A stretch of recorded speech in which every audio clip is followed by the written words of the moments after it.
కొత్తగా కానిస్టేబుల్ ఉద్యోగాలు సాధించిన అభ్యర్థులకు రాష్ట్రంలోని పోలీసు శిక్షణా కేంద్రాల్లో శిక్షణ ప్రారంభమైంది. శ్రీకాకుళం గ్రామీణ మండలం తండేంవలసలోని జిల్లా పోలీసు శిక్షణా కేంద్రంలో రాజమండ్రి అర్బన్, కృష్ణా జిల్లాలకు చెందిన 145 మందికి ఎస్పీ మహేశ్వరరెడ్డి దిశానిర్దేశం చేశారు. శిక్షణ కాలంలో అనుసరించాల్సిన విధి విధానాలను వివరించారు. సైబర్ క్రైమ్స్ పెరుగుతున్న దృష్ట్యా కంప్యూటర్ శిక్షణ ప్రధాన అంశంగా ఉంటుందని చెప్పారు. శిక్షణకు హాజరైన అభ్యర్థులు కూటమి ప్రభుత్వానికి కృతజ్ఞతలు తెలిపారు. నేను బీటెక్ చదువుకున్నాను. బీటెక్ చదివి గవర్నమెంట్ ఫీల్డ్కి ఎందుకు వచ్చాననే ఆలోచన ప్రతి ఒక్కరికి ఉంటుంది. ప్రస్తుతం ఉన్న డిపార్ట్మెంట్లో సైబర్ టెక్నాలజీ అవగాహన ఉన్న వ్యక్తులు చాలా తక్కువ మంది ఉన్నారు.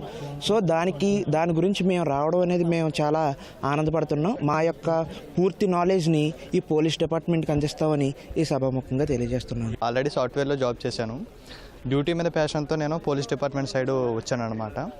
అంటే నా మెయిన్ ఇంటెన్షన్ ఏంటంటే పోలీస్ డిపార్ట్మెంట్లోనే ఆన్లైన్ సంబంధించిన డ్యూటీస్ లాంటి డేటా సంబంధించిన సైబర్ డిపార్ట్మెంట్ లాంటి వాటి మీద ఇంట్రెస్ట్ ఉంది. సో అది తెలుసుకునే నేను ఇటు సైడ్ వచ్చాను. 2022లో నోటిఫికేషన్ తీశారండి.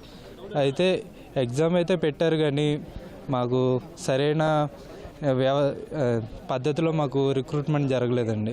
ఈ ప్రభుత్వం రాగానే అన్ని పనులు సకాలంలో త్వరగా జరగడం మాకు చాలా ఆనందదాయకంగా ఉందండి. అలాగే ఈ యొక్క ప్రభుత్వానికి మేము ఎంతో రుణపడి ఉన్నాం.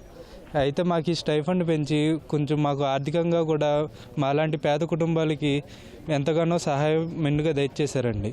గత 2022లో నోటిఫికేషన్ వచ్చింది. అప్పుడు ప్రిలిమ్స్ క్వాలిఫై అయ్యాం. ఆ తర్వాత దగ్గర 2 సంవత్సరాల దాకా మాకు గ్రౌండ్ అనేది పెట్టలేదు.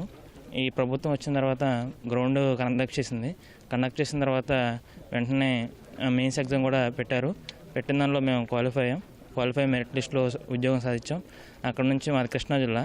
ట్రైనింగ్ కొరకు శ్రీకాకుళం జిల్లా వచ్చాం.